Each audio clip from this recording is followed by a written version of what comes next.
बिहार में जातिगत जनगणना की रिपोर्ट सार्वजनिक कर दी गई है। इसके साथ ही तमाम कैलकुलेशंस शुरू हो गए हैं कि इससे आने वाले चुनाव में किस पार्टी को कितना फायदा होने वाला है। माना भी जाता रहा है कि अपना प्रतिनिधि चुनने में बिहार के लोग जाति को काफी प्राथमिकता देते हैं। ऐसे में जातीय गणित के सरकारी आंकड़े देखने के बाद अलग अलग राजनीतिक दल इसके आधार पर रणनीति बनाना भी शुरू कर चुके होंगे। इसकी एक झलक अलग अलग पार्टी के नेताओं के बयान से भी समझा जा सकता है। जातीय जनगणना की सरकारी रिपोर्ट सामने आने के बाद राष्ट्रीय जनता दल यानी राजद सुप्रीमो लालू यादव और कांग्रेस नेता राहुल गांधी ने जिसकी जितनी संख्या उसकी उतनी हिस्सेदारी का नारा दिया है। वहीं बीजेपी और नीतीश कुमार ने भी अभी इस रिपोर्ट पर खुलकर कुछ भी नहीं कहा है। अब बिहार में जिसकी जितनी संख्या उतनी उसकी हिस्सेदारी के फॉर्मूले से देखें तो बिहार विधानसभा में प्रतिनिधित्व के मामले में सवर्णों को ही नहीं यादवों और कुर्मी को भी नुकसान हो सकता है। साल 2020 के विधानसभा चुनाव की बात करें तो राज्य की 243 विधानसभा सीटों में से करीब 64 विधायक अगड़ी जातियों से चुनकर आए थे। अब जातीय जनगणना की रिपोर्ट के मुताबिक सवर्णों की आबादी बिहार में कुल आबादी का महज 15% ही है, जबकि बिहार विधानसभा में उनका प्रतिनिधित्व 26% से ऊपर है। वहीं इस बार के चुनाव में अलग अलग पार्टियों से कुल 52 यादव विधायक चुने गए हैं। यादव अपनी 14% की जनसंख्या से ज्यादा करीब 21% से ज्यादा विधायक भेजने में सफल रहे हैं। बात कुर्मी की करें तो उनकी आबादी 2.87% है, लेकिन विधानसभा में इस जाति के 9 विधायक हैं। ऐसे में अगर जितनी संख्या उतनी हिस्सेदारी के नारे के साथ चले तो लालू यादव और नीतीश कुमार दोनों को नुकसान हो सकता है।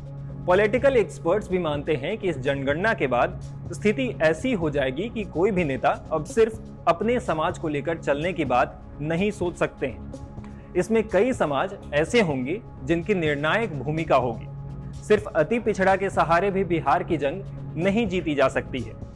ये भी तय है कि कुर्मी 2.8% और कुशवाहा 2.27% वोट भी मायने रखेगा।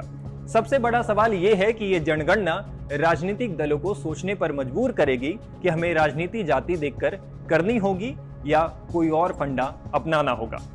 हालांकि अब तक सिर्फ आंकड़े ही पेश किए गए हैं। इस आधार पर अब बिहार सरकार क्या क्या फैसला लेती है वो भी देखने लायक होगा। रिपोर्ट के बाद अब तक ये भी साफ नहीं है कि जाति आधारित जनगणना का रिजर्वेशन से कोई कनेक्शन है या नहीं। अगर इस जनगणना के आधार पर आरक्षण का प्रावधान हो तो एक नया बवाल भी शुरू हो सकता है। गौर करने वाली बात यह भी है कि अभी रोहिणी कमीशन के तौर पर केंद्र सरकार के पास एक बड़ा हथियार भी है। इसके बारे में हम आपको संक्षिप्त में जानकारी भी दे देते हैं।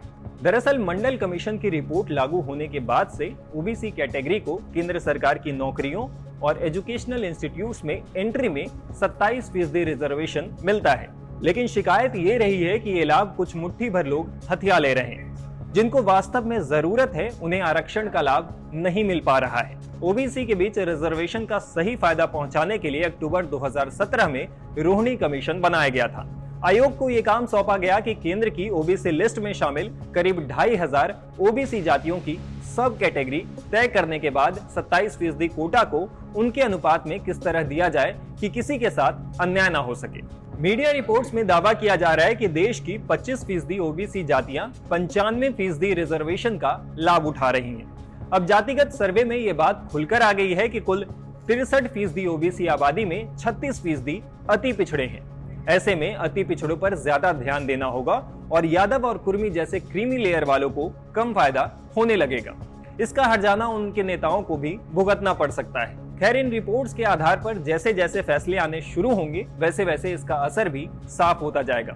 लेकिन फिलहाल अब एक बात तो लगभग तय है कि अति पिछड़ों को लेकर बिहार में सियासत तेज होने वाली है। इस तरह के और भी इंफॉर्मेटिव वीडियोस को देखने के लिए हमारे YouTube channel times now of Bharat को सब्सक्राइब कर लें और अगर आप ये वीडियो फेसबुक या ट्विटर पर देख रहे हो तो हमारे पेजेस को फॉलो कर लें। शुक्रिया।